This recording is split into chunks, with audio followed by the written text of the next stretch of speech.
be smoldering without them. They break down stigmas, build up equity, and just say yes. Yes to good troublemaking. Yes to being empowered. Yes to fair access. Now more than ever, Weedmap says yes and stands with the fighters for change. Welcome to this Green Enterprise Information, Education, Empowerment conversation presented by Weedmaps. I'm your moderator, Keith Nelson, acclaimed journalist who's written for Vogue, Grammys, Complex Magazine, different other publications. And I'll be hosting a conversation around non-plant touching business opportunities in cannabis, one of the biggest growing markets in America and across the world right now. I have today with me Otha Smith of Telegram and Carmen Brace of Aclara Research. And I would just love to just start with Carmen. I know a bunch about you with Otha as well, but I'd love to let you guys take the floor, tell your story about who you are and what your mission is with your company and why, in terms of getting into cannabis. So I'll start with you, Carmen. Hey, well, Keith, thanks so much for the intro. It's great to be part of this today. I'm Carmen Brace. I'm the founder of Aclara Research. We are a cannabis insights and data products company. Our data products help our clients across CPG, cannabis, and healthcare drive market share. And I really began to think about the cannabis industry after a 20-year career in the consumer packaged goods industry, leveraging data and working with many data companies to drive growth for my clients, for Mars Wrigley, for Conagra Foods, and for Campbell Soup. And when I began to look more closely at the cannabis industry in 2015-16, I realized that the data that was most important to drive product innovation and marketing strategy was nowhere present, and no one was thinking about it. And that's why I realized I had the opportunity to self-fund and found a data company. That's right. And Otha, how about you with Telegram? Yeah.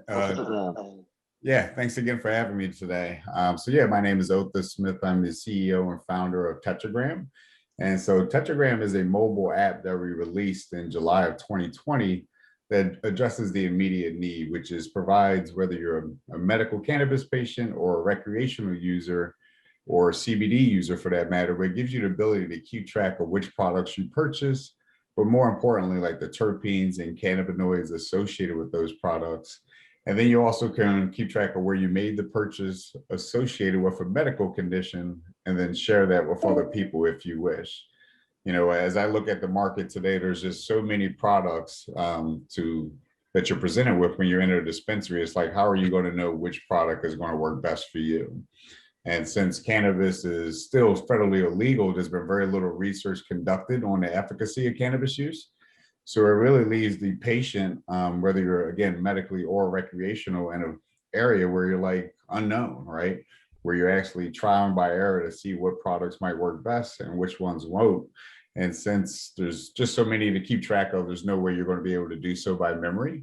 So we created this application so people can resort to this as a way to say, wow, I'm seeing that this strain with these cannabinoids and terpenes are showing to be the most effective in treating my fibromyalgia or whatever medical condition that may be. And so I think those are both, I think the thing with cannabis right now that it has this mystique of like only being something that you consume, and that's the only way to get into cannabis is through consumption, distribution. It's something that involves the actual plant.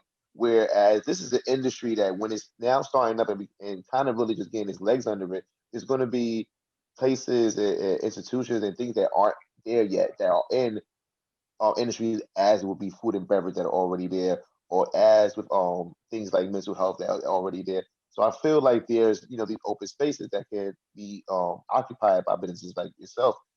With that, I want to start with you, Otha. What benefits do you see from operating outside and around cannabis as opposed to selling it? How did that influence you starting Tetragram? Well, it makes it a little easier from the perspective of like opening up a bank account, right? So by us not being actually touching the plant matter, it makes it so much easier for us to go through the banking process of opening up a bank account for the company. So that's number one. Secondly is 280E. So 280E is a very well-known tax law in the cannabis space that really essentially taxes companies at anywhere from 70 to 80%. Us being an ancillary business, we don't fall underneath that tax structure as well. So those have been two huge benefits that assist companies such as myself that are on the ancillary side. And with Carmen, same question for you. Yeah, I would echo that. As we think about the impact of those tax laws on cash flow, that can adversely impact your ability to reinvest in your company. So being an ancillary business provides all of those benefits, also allows many entrepreneurs from other industries to think about how they can apply the skills that they have outside of managing retail locations or agricultural facilities.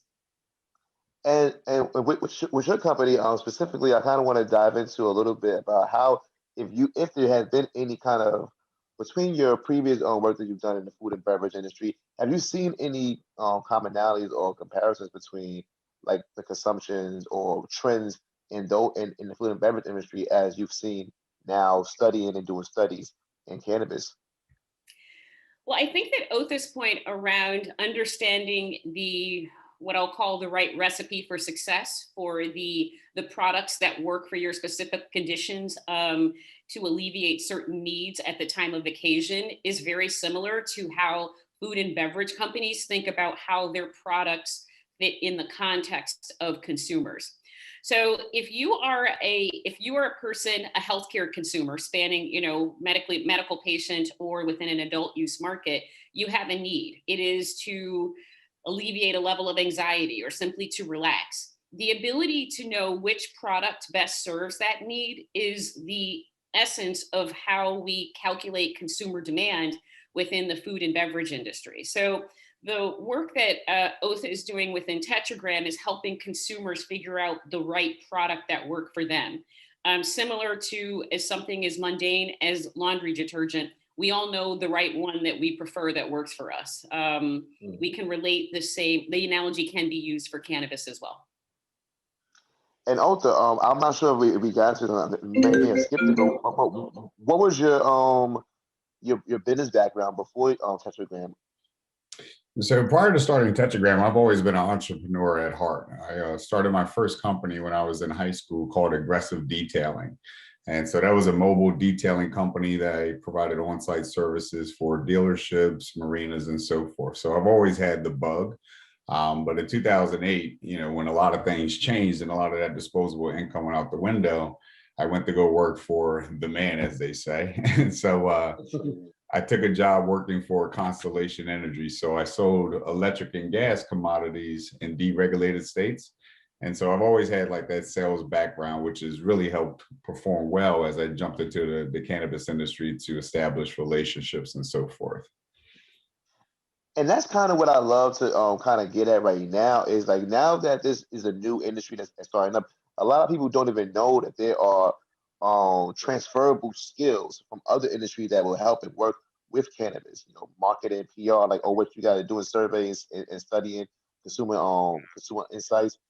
But what with you, Otha, and then I'll get to you Carl, about the same question. It is like what transferable skills would you say you had from your previous industry that have helped you with getting into the cannabis industry right now without touching the plant? Well, for me, it's pretty straightforward. So, coming from a sales background, it's all about developing relationships with other people. And so, being in the corporate world and having to get used to working with certain people that might have had more challenging personalities than others, it's really helped tremendously as I transferred into the industry because, everybody has a different background, everybody has a different vibe. And so being able to associate with other people, regardless of whatever their mindset is or their background, has been very instrumental in me creating relationships and to continue to drive the growth of Tetragram.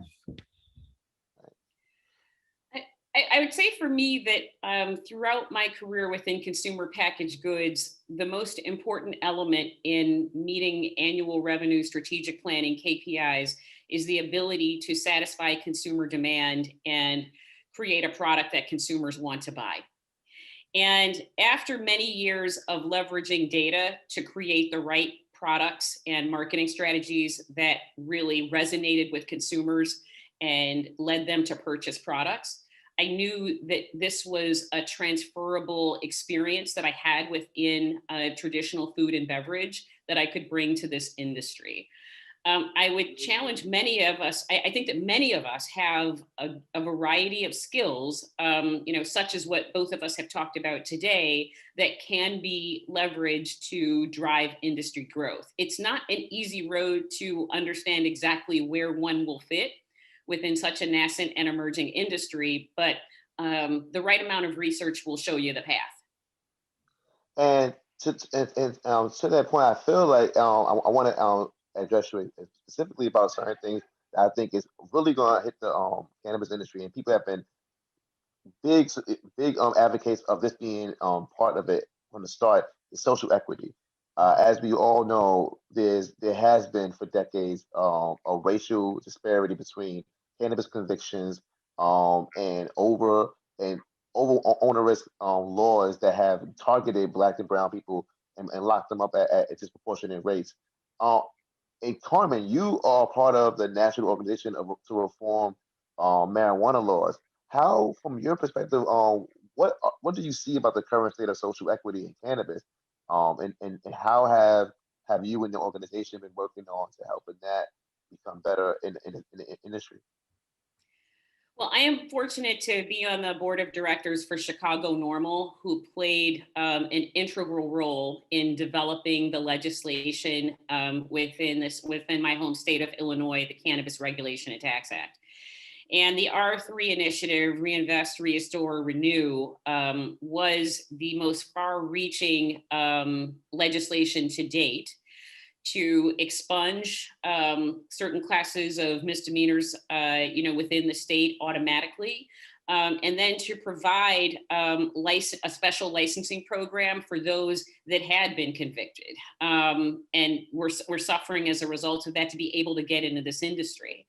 Granted, I know, if you think about the state of Illinois today, we've got a while to go, but I am proud of the fact that the organization did such a great job in being able to get the first step through the door, because nothing's going to happen unless we have legislators that identify with the problem and that put this into law. That's what's been putting so many Black people in jail in the first place.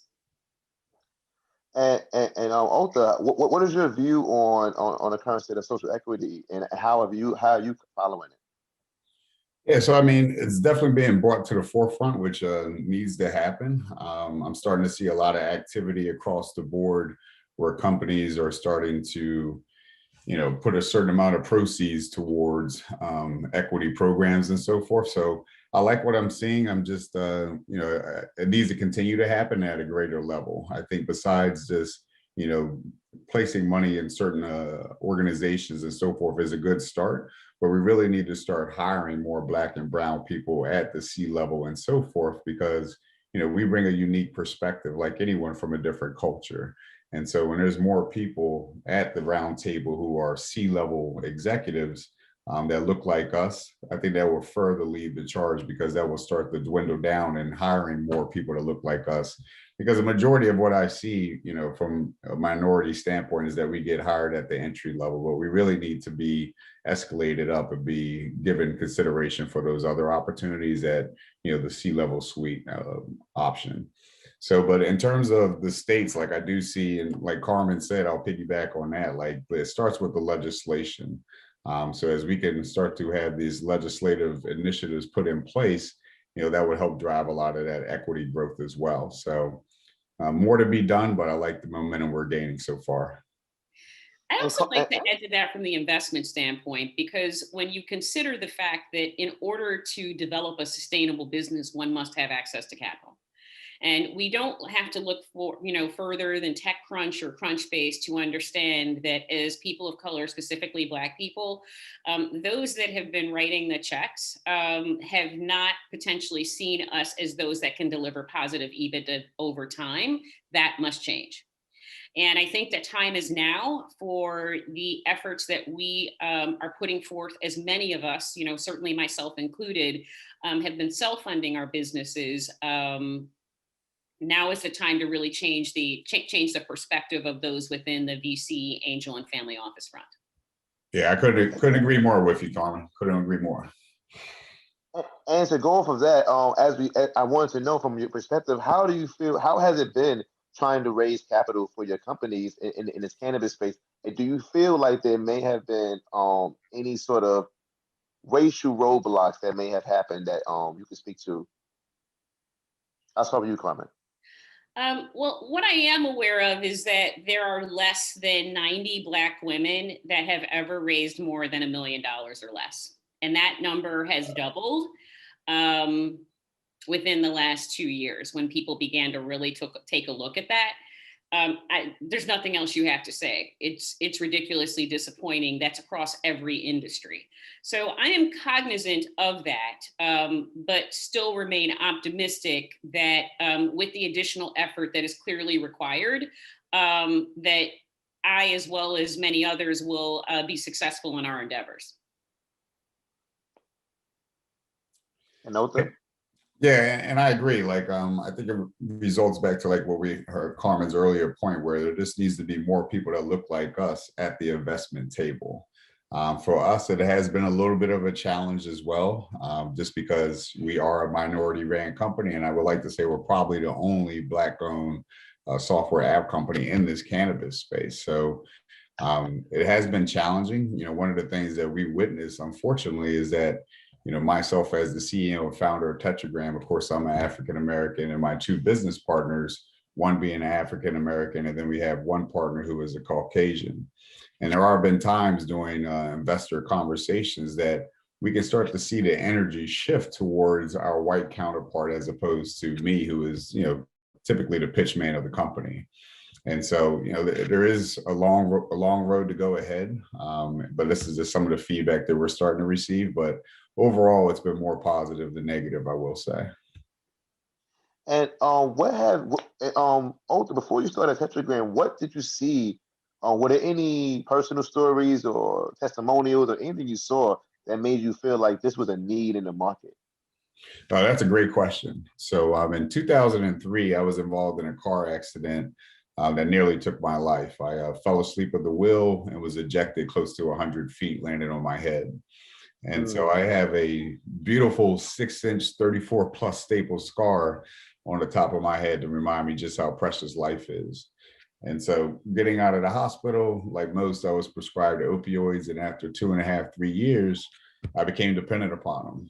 And, cannabis has always been something that I've utilized recreationally throughout high school and college. So, once I was faced with this condition and, having chronic pain throughout my back and neck, and I knew opioids weren't the answer, I turned back to cannabis. And at that time, there was no legal framework across the market like there is today. So once I got my card, visited a dispensary, I was a little egotistical, right? I was like, I know everything there is to know about weed. And then, was presented with terms such as cannabinoids and terpenes. And I was like, never heard this words before. All I heard was either it was good or it was trash. And so, that being said, I started talking to all these different doctors and different patients, and people were always saying, you got to write it down. You got to write it down. There's just so many products to choose from. There's no way you're going to remember which ones you liked and you didn't like. And that's when I had the halo effect. And I said, nobody writes down anything in this day and age. And that's when I came up with the vision for Tetragram. Wow, amazing. And Carmen, I wanted to ask you specifically about also, I think you mentioned earlier that you had, you started seeing there was a gap in the market. If you can go into that a little bit more further about what you saw that made you feel like I identified something in a need in this industry. Yeah, it's somewhat similar. When I went to Colorado after spending 2 weeks in Colorado in 2015, there were two insights that led me to know that it was time to start a data company. And the first one was, it's not about getting high, it's about getting well. So similar to what Otha was saying, I mean, many people are, as healthcare consumers, and that's everyone, are looking to satisfy certain need states. And then secondly, that cannabis was the next CPG industry, because the injection of those cannabinoids and terpenes obviously found in a variety of plants, but cannabinoids plus those terpenes those can frequently be used as what I call a hero ingredient that allows us to develop functional food. So think about the beverages on the market that help us sleep, even with outside of the cannabis space. A number of these plants, these elements or ingredients, components of plants that help us achieve better outcomes and help us feel better. And that's why I knew that the ability to understand this at greater detail would be would be of extreme importance to CPG and healthcare companies. And when you have, and from your both of you, I want to open the floor up for y'all to just openly talk about this on yourself. What is your thoughts on the prospect of federal legalization? And I'll start with you, Carmen. We go to you, Arthur. Okay. I am bullishly optimistic. I do see this as steps along a continuum. So the first step that is going to happen is the relaxation of these horribly outdated and antiquated bank laws that make it difficult for companies to run businesses. So I think 280E starts first. You can look at the MORE Act, Safe Banking Act. There were components in both of those. And then I think we move towards additional full access for adults to buy this product at retail. So expanded legal access across states. And then I think we move towards legalization. And I would also think that the element of expanded research. So I'm also very happy to know that the DEA will be issuing more research as well as manufacturer licenses. So they're not reliant on this University of Mississippi that every researcher says has really a low quality product, just bit the worst weed ever. Now they can use a product that actual people have at retail, so that information such as OSHA's collecting, within that app, like you can actually leverage that against products that people can actually buy. Yeah, and I mean, for me, when it comes to legalization, I'm kind of torn on it. Like, it really depends on what it looks like. Like, I'm all about cannabis being completely removed from the scheduled list of drugs. Like, I think that's where it needs to be. And I think we just need to keep it up to the states acting independently, because my fear is if it becomes federally illegal and you allow that interstate commerce to take place, a lot of people are going to get wiped out in this industry. I mean, we're already starting to see a lot of consolidation across the industry and M&A activity. And so that's why I'm not so much a big fan of the federal side, but just deschedule it, take it off the list altogether and let the states continue to act independently. Because if you allow interstate commerce, what is going to happen at the end of the day is, I mean, let's face it, cannabis is a commodity. And so when interstate commerce happens, the price of that commodity is going to plummet dramatically. It's kind of similar to like certain markets where there's an unlimited cap on the number of growers, dispensaries like Oklahoma, where you could buy an ounce of cannabis in Oklahoma for like $100. So a lot of the mom and pop dispensaries are just not going to be able to survive in that type of retail environment if it's not left to these individual states where there is no interstate commerce. It is left independently to those states to operate. So that's what I hope for, because you're just going to be buying weed from a Walmart at that point if you allow that to happen. So you and this is for both of you. So you feel like should there be a charter or an aspect of any sort of federal legalization that carves out some space for, like you said, social equity when it comes to Black-owned businesses getting like licenses, prioritization or priority, or maybe even just getting like some kind of federal funding for small businesses that are Black-owned? Is that something that you see should be a component of any federal legalization going forward? I'll start with you, Ota. Absolutely, because as consolidation and M&A activity continues to happen, the dream of social equity in this industry is going to continue to diminish, because they're just not going to have the same, they're not going to have the same capital, they're not going to have the same purchase power as these other organizations. So again, that's where we result back to the legislative side of things, where there needs to be some type of legislative action and make sure that these certain companies that are ran by mom and pops, so just artisanal growers, are not going to be thrown to the wayside. Yeah, I'm in full agreement. I'm thankful for John Ehrlichman and the Forbes article he did, I believe in 2012, in which he admitted before he died that Richard Nixon knew that putting this product on Schedule 1 was specifically to put Black people and hippies in jail. And although the Vietnam War ended, the war on Black people did not end. So just as we, codified legislation and policy to put so many Black people in jail for using this plant, let's put some policy and legislation so that Black people can also thrive in this business. And to that point, and I think what the center of this entire conversation is, I want to just talk with you, with both of you. I'll start with you, Carmen. Do you feel like non-touching businesses is the best route for Black people in terms of being able to get a chunk of this projected $194 billion global industry by 2025? Do you feel like, either from your studies or either from just your own personal view, do you feel like it's best to get into cannabis as a Black person through non-plant touching businesses? I do think that I'm mixed on that specifically for Black people. I think you really have to, if you identify a lane that is yours to play in, then play in that lane. And I think if you're able to identify that lane within an ancillary business, it could be easier to get funding. You don't have the plethora of plant touching businesses. Investors are tired of, like many investors are like, we've seen plant touching for the last 10 years, right?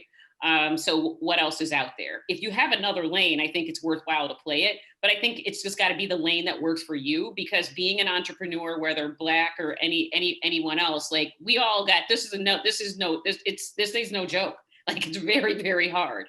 So you got to have the intestinal fortitude and knowledge that you can be the best at what you do and be able to play in that lane. If you can find one in ancillary, you may have better success.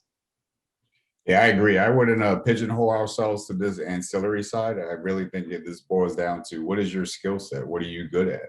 And whatever your skill set is, whatever you're good at, and then more importantly, whatever you're most passionate about, you go after it. And if you have something that you're extremely passionate about, whether that be ancillary or not, things will come to, as long as you put forth the effort. So by no means, I don't feel like we need to stay on ancillary. The ancillary, depending upon what you're doing, might be a less barrier to entry, just because it won't be as capital intensive as dispensaries or grows.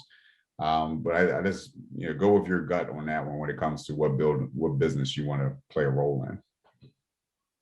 And from both of you, through your times working with VCs and working with people in the cannabis industry, how have you seen there be, and I think you spoke about it earlier, Ota, they need to hire more Black people in those C-level positions, stuff like that.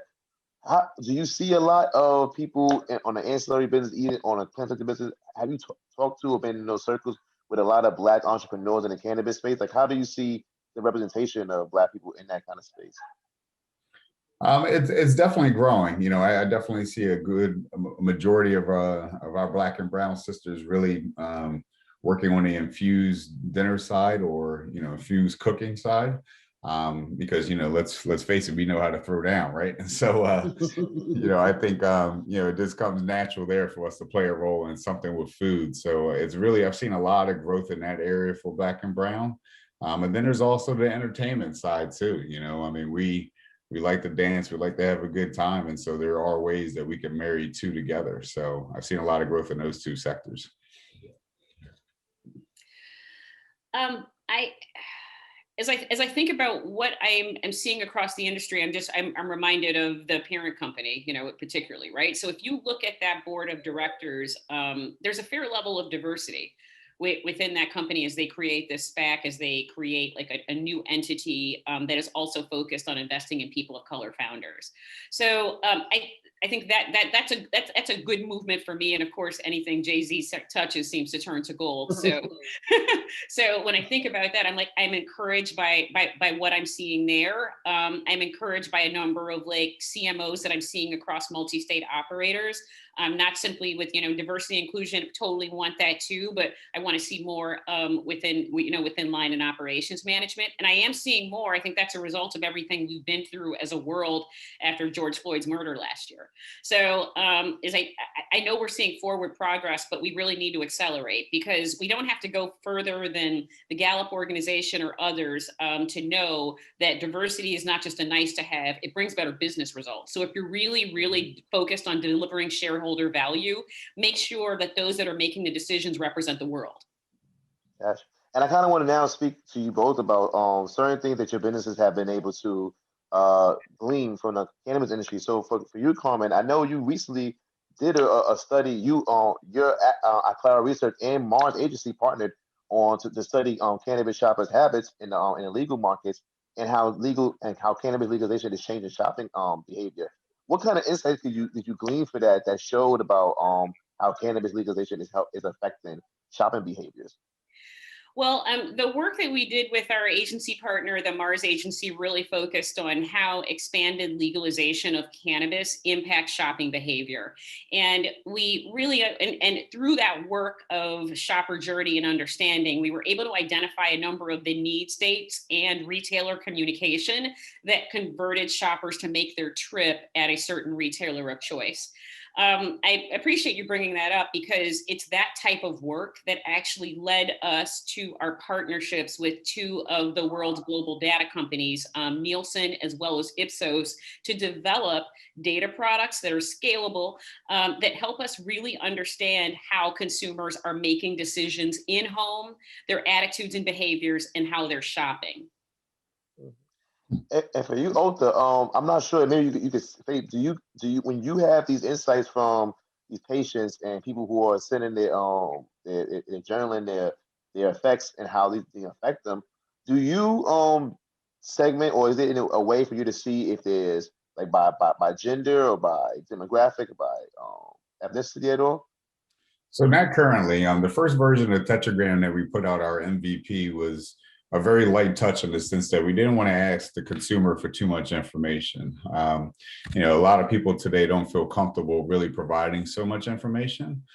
So we really didn't ask when you create a profile to ask, we don't ask for your first or last name. We don't ask for your sex, race, none of that stuff currently.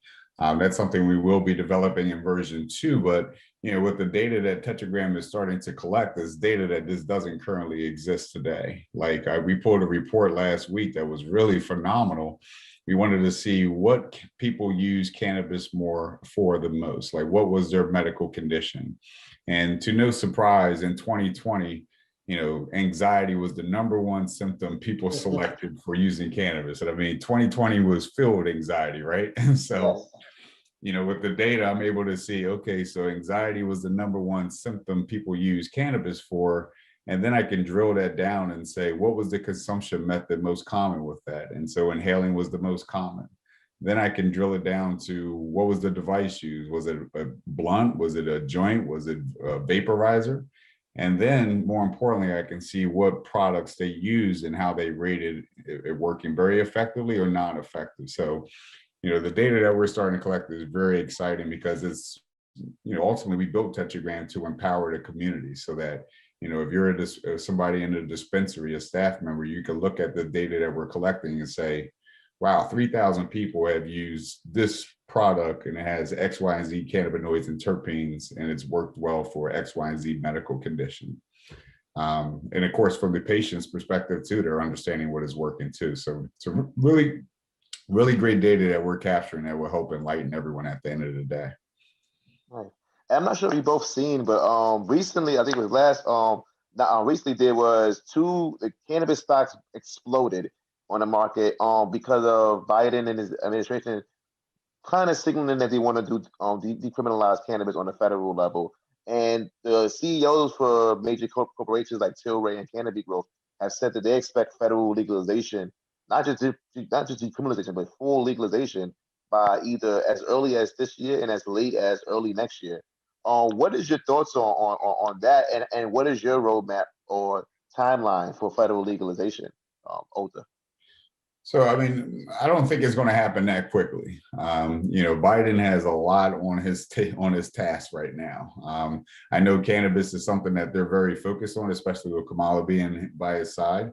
But I really feel like that's going to be like a second term thing, that he has a lot to accomplish in a lot of other areas. I just don't feel like this is going to be the #1 focus to get accomplished in the next year or two. It's a huge step in order to move this country from an area where it's been prohibited, used against, and to incarcerate and so forth to a place where it's completely legal. I hope I'm wrong, but I would think I would think 4 years, before we really start to see that happen. Yeah, I agree. I think this is a step-by-step process. I think it is an expansion of clinical research. It is an expansion of fair banking laws and decriminalization over time. I don't expect that this is going to be federally legal like in the next 2 years. So what do you see, Carmen, as 2021? Like, what kind of progression do you see happening for cannabis in 2021? I think it's around the banking laws. I mean, I base that assertion on the number of times that safe banking has been proposed within the House of Representatives. If you think about the MORE Act, the Safe Banking Act, there was discussion of this. Sorry, I'm going to forget the attorney general under the previous attorney general, not the one under Trump, but the gentleman that issued the Cole memo. So Eric Holder. So, I mean, when I think about like the trajectory of what's happened over time, I think that 2021 means that businesses get to be treated fairly that are plant touching businesses. It costs a lot of money to pay the, usurious law, fairly high taxes and fees related to FinCEN. So I think it's more banking. Yeah, and I agree as well. I think banking, like Carmen mentioned, like it's a step-by-step process. And so banking is going to be the first, release some of that anxiety from the institutional investors too, who might be opening up and getting more into this space as well. But I think banking is the first logical step towards legalization.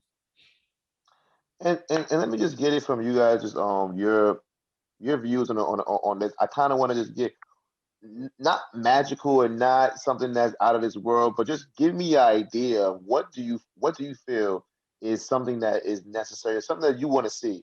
Maybe it's not happening right now, maybe it's not happening in the near future, but what is something that you hope to see for Black and brown people in the cannabis space? Something specific, like I think Carmen mentioned the fair banking laws being changed and things of that nature. What is something that you hope to see in the future that will show progress for Black and brown people in the cannabis space? Ota. How much time do we have? I mean, the list is long. I think the first thing, and again, is just hiring more people that look like us at the C-level position, because, when people who look like us and understand the struggle that we've gone through just to get to this point, they're going to be more uplifting of other people who look like us and bringing us up in the industry. So I think that is going to be paramount, is to just get more people at the C-level and at this entry-level position. So that's my immediate need, is I just need to see more people at the investor side or some of these large companies, who are selling these products to more so look like us. So yes, and more Black and brown entrepreneurs raising money successfully. When we think about the track record of those who have been successful within this space and their ability to deliver positive EBITDA over time, I think it's because of everything, Ota, you're saying, and we all know to be true, that we have to work so much harder in order to get a seat at the table. It's just what it is. We all know that. I think we're all just accustomed to it now. But that level of tenacity and resilience does deliver more positive business outcomes.